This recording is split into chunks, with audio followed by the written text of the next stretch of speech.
তিনটি উপকরণ দিয়ে এত মজার পাউরুটি বানিয়েছি, না দেখলে আপনারা ফুল ভিডিওটা বুঝতে পারবেন না।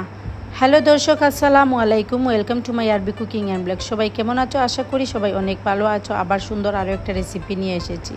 তো এখানে একটা মিক্সিং বোল নিয়েছি, তো এখানে দিয়ে দিলাম হাফ কাপের মতো দুধ, তারপর ইস্ট পাউডার 1.5 চামচের মতো দিয়ে দিলাম। তো দুধগুলো কুসুম গরম দিয়ে দিয়েছি। তো এখানে আমি দিয়ে দিচ্ছি চিনি, দিয়ে দিচ্ছি। তারপর খুব ভালোভাবে আমি ইস্ট পাউডার আর দুধ আর চিনি খুব ভালোভাবে মিক্স করে নিচ্ছি, দেখতেই পারছেন। তো এখন আমি অ্যাড করব ময়দা। আর এই রেসিপিটা দেখতে হলে আপনারা ফুল ভিডিওটা দেখবেন প্লিজ। আর এখানে আমি 2 কাপের মতো ময়দা দিয়েছি। দেওয়ার পরে দেখতে হবে আপনারা এই ময়দাটা খুব ভালোভাবে মাখতে হবে। তো এখানে আমি ডিমের সাদা অংশ দিয়ে দিচ্ছি আর কুসুমটা রেখে দিচ্ছি, আপনারা দেখতেই পারছেন। তো এখন আমি হাত দিয়ে খুব ভালোভাবে মেখে নেব। ঘরে যদি এইভাবে নরম নরম তুলতুলে পাউরুটি বানানো যায়, তো বেকারির তো দরকারই নেই, আসলে আমরা ঘরে বানানোর চেষ্টা করি। আর তো এখানে আমি খুব ভালোভাবে মেখে নিচ্ছি, আর দেখতে থাকেন আপনারা। তো এখানে আমি আরও একটু ময়দা অ্যাড করে নিচ্ছি, কারণ হলো দেখতেই পাচ্ছেন একটু বেশি নরম হয়ে গিয়েছিল, তার জন্য একটু ময়দা অ্যাড করে নিচ্ছি। আবারও হাত দিয়ে খুব ভালোভাবে মুথে নিচ্ছি। আজকের এই রেসিপিটা দেখতে হলে দেখার শুরুতে একটা লাইক দিয়ে দেবেন। আশা করি আজকের রেসিপিটা আপনাদের কাছে ভালো লাগবে। আর আমি যখন বানিয়েছি একদম ঝটপটভাবে একটা নাস্তা ইনস্ট্যান্ট বানিয়ে নিয়েছি। আসলে আগে আরও কয়েকটা এইভাবে বানানো আছে, আমার রেসিপি দেওয়া আছে ইউটিউব চ্যানেলে। তো আপনারা চাইলে ডেসক্রিপশন বক্সে আমি লিঙ্কটা দিয়ে দেব, তো আপনারা দেখতে পারবেন। অনেক রেসিপি দেওয়া আছে। যারা আমার ফেসবুক পেজে নেই তারা কিন্তু আমার ফেসবুক পেজটা ঘুরে আসবেন। আমার ফেসবুক পেজের লিঙ্কটা দিয়ে দেব ডেসক্রিপশন বক্সে। তো আমার একটা অফিসিয়াল আইডি আছে আর একটা চ্যানেলের আইডি আছে, তো দেখতে থাকবেন আপনারা। ইনস্টাগ্রামও আছে, চাইলে আপনারা রুনা বেগম দেখে আসবেন, তো ফলো করবেন। তো এখন আমি খুব ভালোভাবে মেখে নিয়েছি। এখন আমি 1 ঘন্টার মতো রেখে দেব রেস্টের জন্য। একটু তেল দিয়ে দিয়েছি, একদম ইজিতে বানিয়ে নিয়েছি। ইস্ট পাউডার যদি থাকে ঘরে তাহলে অনেকগুলোই ক্রিম বন অনেকগুলো নাস্তা বানানো যায়। একটা ইস্ট পাউডার ঘরে রাখা দরকার আর কি। তো যেহেতু সামনে ঈদ আসছে, আর এইভাবে বানিয়ে নিলে আর কি ঈদের জন্য একটা নতুন রেসিপি হয়ে যাবে। আরও সুন্দর রেসিপি আপনাদের সাথে শেয়ার করব ঈদের আগ মুহূর্তে। তো এখন আমি ঢাকনা দিয়ে ঢেকে নিচ্ছি।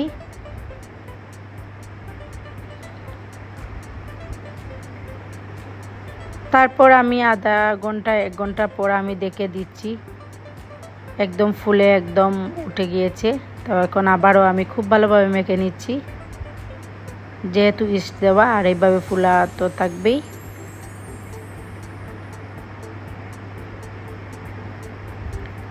এখন আমি হাত দিয়ে খুব ভালোভাবে আবারও মেখে নিচ্ছি একটা রুটির কাঠ দিয়ে। তো তারপর একটু ড্রাই ফ্রুট দিয়ে দেব, যদি অপশনাল, যদি থাকে তাহলে ড্রাই ফ্রুটটা অ্যাড করবেন। তারপর আমি হিটে দিয়ে দেব, চুলাতে বসিয়ে দেব। আপনারা দেখতে থাকেন। একদম ইজিতে বানিয়েছি, কম সময়ের মধ্যে এত মজার একটা পাউরুটি বলেন বা বন বলেন, আপনারা যাই বলেন, একটা বানিয়েছি। তো আশা করি আজকের রেসিপিটা আপনাদের কাছে অনেক বেশি ভালো লাগছিল। তো আপনারা যদি বেশি ভালো লাগে ফ্রেন্ড অ্যান্ড ফ্যামিলির সাথে আমার রেসিপিটা শেয়ার করবেন। তো লাস্ট অবধি দেখবেন আমি কিভাবে বনটা আর কি বসিয়ে নিই।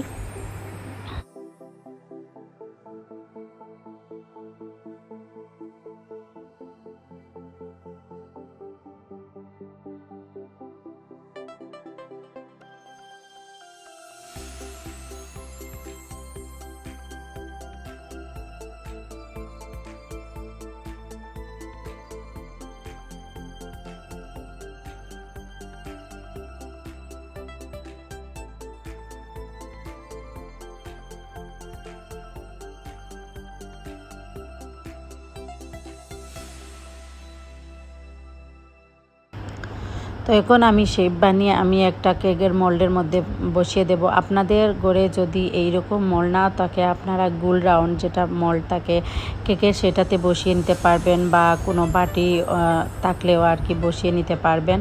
তো আমি যেহেতু ওভেনে বানাচ্ছি না তার জন্য আমি বেশিরভাগই কেক আইটেমটাই আমি চুলাতে বানিয়ে নিই, কারণ আমার কাছে চুলাতে বানালে আর কি একটু ইজি হয়, আর চারদিকে আর কি খুব সফটভাবে হয় কেক বানান বা বন বানান। এইভাবে আমি চুলাতে বালি বসিয়ে একটা স্ট্যান্ড বসিয়ে তারপর আমি কেকের মোল্ডটা বসিয়ে নেই আর কি।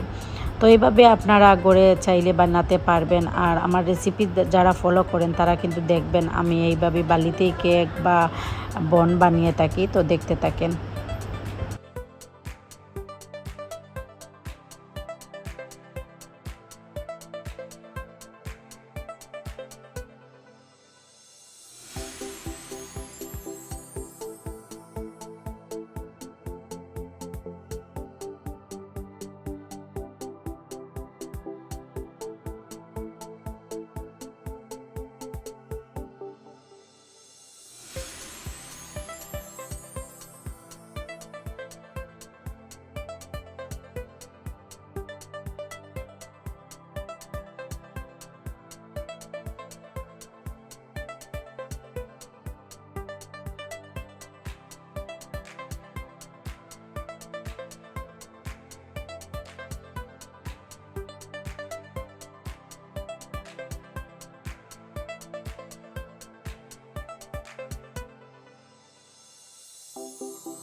এই তো বালির মধ্যে বসিয়ে নিয়েছি কেকের মোল্ড, যেটাতে আমি বনের যে ব্যাটারটা দিয়েছি সেইটা বসিয়ে নিয়েছি।